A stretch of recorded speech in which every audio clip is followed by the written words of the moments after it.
And welcome back to my channel the explorers. तो बच्चे कैसे हैं आप सब। तो जैसे कि आप सभी जानते हैं कि हम थ्योरीज ऑफ मैनेजमेंट पढ़ रहे थे और अभी तक हमने हमारी classical and neo classical theories of management discuss कर ली थी। अगर आपने वीडियोस नहीं देखे हैं तो मैं लिंक आपको डिस्क्रिप्शन में दे दूंगी, आप वहां से जाके चेकआउट कर सकते हैं। और आज के वीडियो में हम मॉडर्न मैनेजमेंट थ्योरीज के साथ स्टार्ट करेंगे। So without any further delay let us begin, but please don't forget to subscribe my channel and like, comment and share my videos. Okay, तो बच्चे मॉडर्न मैनेजमेंट थियरीज क्या है। तो जैसे कि हम सभी जानते हैं कि सबसे पहले हमारी क्लासिकल थियरीज आई, फिर हमारी नियो क्लासिकल थियरीज आई और नियो क्लासिकल थियरीज के बाद हमारी मॉडर्न मैनेजमेंट थियरीज आई, राइट। तो जो हमारी मॉडर्न मैनेजमेंट थियरीज है ये काफी रिसेंट टाइम्स की ही थियरीज है, इसीलिए हम इसको मॉडर्न मैनेजमेंट थियरीज बोलते हैं। अब बच्चे हमें इसमें पढ़ना क्या है, तो मॉडर्न मैनेजमेंट थियरीज के अंदर ना हमें इंपॉर्टेंटली तीन थियरीज या फिर तीन अप्रोचेस पढ़ने हैं, ठीक है। एक हमारा सिस्टम्स अप्रोच या फिर जिसको आप सिस्टम्स थियरी भी बोल सकते हैं, एक क्वांटिटेटिव अप्रोच या फिर क्वांटिटेटिव थियरी, और एक हमारा कंटिंजेंसी अप्रोच या फिर कंटिंजेंसी थियरी, ठीक है। तो मॉडर्न मैनेजमेंट थियरीज के अंदर हमें मेजरली ये तीनों अप्रोचेस या तीनों थियरीज को पढ़ना है। बहुत ही सिंपल और इजी है, एकदम से समझ में आने वाली चीजें हैं, ठीक है। तो अब हम इनको वन बाय वन करके रीड करते हैं। ओके, तो बच्चे हमारा सबसे पहला अप्रोच आता है सिस्टम्स अप्रोच। अब ये अप्रोच क्या कहता है, ये अप्रोच कहता है कि एक ऑर्गेनाइजेशन सिस्टम की तरह होती है, ठीक है। और एक ऑर्गेनाइजेशन के अंदर बहुत सारे पार्ट्स होते हैं, एलिमेंट्स होते हैं, कंपोनेंट्स होते हैं, जिनको हम सब सिस्टम्स बोलते हैं। क्या बोलते हैं? सब सिस्टम्स, ठीक है। जैसे एक ऑर्गेनाइजेशन के अंदर प्रोडक्शन डिपार्टमेंट होता है, सेल्स डिपार्टमेंट होता है, मार्केटिंग होती है, ठीक है, एचआर होता है, फाइनेंस होता है। तो ये एक ऑर्गेनाइजेशन के सब सिस्टम्स होते हैं, ठीक है। और ये जो सारे सब सिस्टम्स होते हैं ये आपस में एक दूसरे के साथ इंटर रिलेटेड होते हैं या फिर एक दूसरे के ऊपर इंटरडिपेंडेंट होते हैं, ठीक है। जैसे प्रोडक्शन सेल्स के साथ इंटर रिलेटेड है, जब तक प्रोडक्शन ही नहीं होगी तब तक सेल्स नहीं होगी, है ना। ऐसे ही मार्केटिंग सेल्स के साथ इंटर रिलेटेड है, जब तक अच्छी मार्केटिंग नहीं होगी तब तक अच्छी सेल्स नहीं होगी, ठीक है। तो ये अप्रोच सिर्फ इतनी सी ही बात कहता है कि एक ऑर्गेनाइजेशन सिस्टम की तरह होती है, ठीक है। और इस सिस्टम के काफी सारे सब सिस्टम्स होते हैं जो आपस में एक दूसरे के साथ इंटर रिलेटेड होते हैं, फिर एक दूसरे के ऊपर इंटरडिपेंडेंट होते हैं। और अगर हम ये चाहते हैं कि एक ऑर्गेनाइजेशन या फिर एक सिस्टम अच्छे से चले, अच्छे से वर्क करे, तो उसके लिए जरूरी है कि उसके जो सब सिस्टम्स हैं, ठीक है, वो भी अच्छे से चले, वो भी अच्छे से फंक्शन करे, ठीक है। बस इतनी सी ही बात ये अप्रोच हमें समझाना चाहता है। So the systems approach of management states that an organization is a system which is composed of various subsystems that are interrelated and interdependent, and the success of entire system depends upon the proper functioning of its subsystems. तो क्या लिखा है कि ये approach कहता है कि एक ऑर्गेनाइजेशन सिस्टम की तरह होती है जिसके बहुत सारे सबसिस्टम्स होते हैं जो आपस में एक दूसरे से इंटर रिलेटेड होते हैं, एक दूसरे के ऊपर इंटरडिपेंडेंट होते हैं। और अगर हम ये चाहते हैं कि हमारी ऑर्गेनाइजेशन यानी कि सिस्टम अच्छे से चले, अच्छे से वर्क करे, तो उसके लिए जरूरी है कि जो उसके सब सिस्टम्स है वो भी अच्छे से चले, यानी कि प्रोडक्शन अच्छी हो, सेल्स अच्छी हो, मार्केटिंग अच्छी हो, एचआर अच्छा हो, फाइनेंस अच्छा हो, ठीक है। तभी जो हमारी ऑर्गेनाइजेशन है या फिर जो सिस्टम एज अ होल वो अच्छे से चलेगा, ठीक है। बस इतनी सी ही बात ये अप्रोच हमें समझाना चाहता है। फिर जो हमारा नेक्स्ट अप्रोच आता है वो है क्वांटिटेटिव अप्रोच।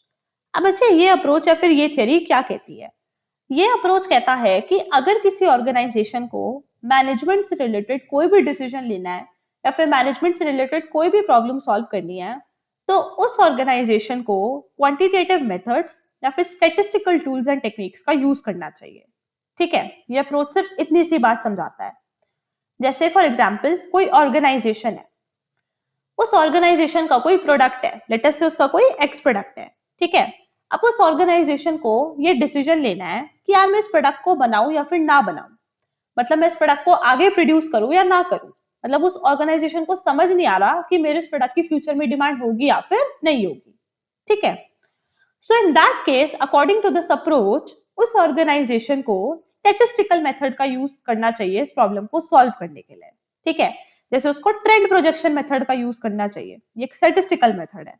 उसको देखना चाहिए कि मेरा ये जो प्रोडक्ट है इसकी पास्ट में कैसी डिमांड और कैसी सेल्स रही है, अगर वो विद टाइम इंक्रीज होती रही है तो मुझे प्रोडक्ट बनाना चाहिए। लेकिन अगर जो मेरे प्रोडक्ट की डिमांड और सेल्स है पास्ट में वो विद टाइम डिक्रीज होती रही है तो मुझे प्रोडक्ट नहीं बनाना चाहिए, राइट? तो ये अप्रोच हमें यही बात समझाता है कि अगर किसी ऑर्गेनाइजेशन को मैनेजमेंट से रिलेटेड कोई भी डिसीजन लेना है या फिर कोई भी प्रॉब्लम सॉल्व करनी है तो उसको क्वांटिटेटिव मेथड्स या फिर स्टैटिस्टिकल टूल्स एंड टेक्निक्स का यूज करना चाहिए। अपनी जजमेंट्स, अपने परसेप्शंस नहीं लगाने चाहिए। Okay, so the quantitative approach, also known as mathematical approach, states that the quantitative methods and statistical tools and techniques should be used in taking the managerial decisions and in solving complex managerial problems, right? फिर जो हमारा last approach आता है modern management theories के अंदर वो है contingency approach. अब अच्छा ये अप्रोच क्या कहता है? सबसे पहले तो मैं आपको बता दूं कि अगर आप मैनेजमेंट में कहीं पे भी ये कंटिजेंसी वर्ड देखते हैं तो आपको इस वर्ड से एक ही चीज समझनी है या फिर एक ही मतलब निकालना है कि कंटिजेंसी का मतलब होता है चेंज। क्या होता है? चेंज, यानी कि चेंज होते रहना, बदलते रहना, स्टेबल ना रहना, राइट? अब ये अप्रोच क्या कहता है बच्चे? ये अप्रोच कहता है कि मैनेजमेंट करने का ना सिर्फ एक तरीका नहीं होना चाहिए या फिर एक स्टाइल नहीं होना चाहिए कि हमने एक तरीका अपना लिया, हम उसी से मैनेजमेंट करेंगे, उसी से सारी प्रॉब्लम सॉल्विंग करेंगे और उसी से डिसीजन मेकिंग करेंगे। नहीं, ऐसा नहीं होना चाहिए। Rather according to this approach जो हमारा मैनेजमेंट करने का स्टाइल है, मैनेजमेंट करने का तरीका है, वो चेंज होता रहना चाहिए as per the changing situations and as per the changing circumstances.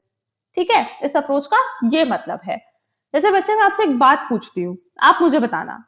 जैसे हमारे पास दो ऑर्गेनाइजेशन है, एक है ऑर्गेनाइजेशन ए और एक है हमारे पास ऑर्गेनाइजेशन बी। ठीक है, जो ये ऑर्गेनाइजेशन ए है इसने सालों पहले अपने प्रोडक्ट का प्राइस डिटरमाइन किया था और अपने प्रोडक्ट के लिए मार्केटिंग स्ट्रेटेजी बनाई थी। ठीक है, और वो आज तक उसी को फॉलो कर रही है। ठीक है, whereas on the other hand जो हमारी ऑर्गेनाइजेशन बी है, ये जो ऑर्गेनाइजेशन है ये अपने प्रोडक्ट का जो प्राइस है या फिर मार्केटिंग स्ट्रेटेजी है इसको बदलती रहती है डिमांड के हिसाब से, कॉम्पिटिटर्स के हिसाब से अपने, या फिर और किसी फैक्टर के हिसाब से। ठीक है, तो अब आप मुझे बताओ कि इन दोनों ऑर्गेनाइजेशंस में से कौन सी ऑर्गेनाइजेशन अच्छे से ग्रो करेगी फ्यूचर में? ठीक है, और कौन सी ऑर्गेनाइजेशन के सक्सेस के ज्यादा चांसेस हैं? ठीक है, ये आप मुझे बताओगे कमेंट सेक्शन में। या तो कंटिजेंसी अप्रोच क्या कहता है? कंटिजेंसी अप्रोच कहता है that there is no single best way to do the management, instead management style और approach should be changed according to the changing situations and circumstances. ठीक है, और कंटिजेंसी अप्रोच को हम सिचुएशनल अप्रोच भी कह देते हैं। ओके, तो बच्चे ये थे हमारे तीनों अप्रोचेस जो मॉडर्न मैनेजमेंट थ्योरीज के अंदर आते हैं। और इसी के साथ हमारी मॉडर्न मैनेजमेंट थ्योरीज का जो टॉपिक है वो यहाँ पर खत्म हो जाता है। आई होप आपको चीजें समझ आई होंगी, लेकिन फिर भी अगर आपको कोई डाउट रह जाता है तो आप कमेंट सेक्शन में बिना किसी हेजिटेशन के पूछ सकते हैं। बच्चे आने वाले वीडियोस में हम मैनेजमेंट से रिलेटेड और टॉपिक्स एंड कॉन्सेप्ट्स को डिस्कस करेंगे। और अगर आपको मेरे वीडियोस पसंद आते हैं then don't forget to subscribe my channel and like, comment and share my video.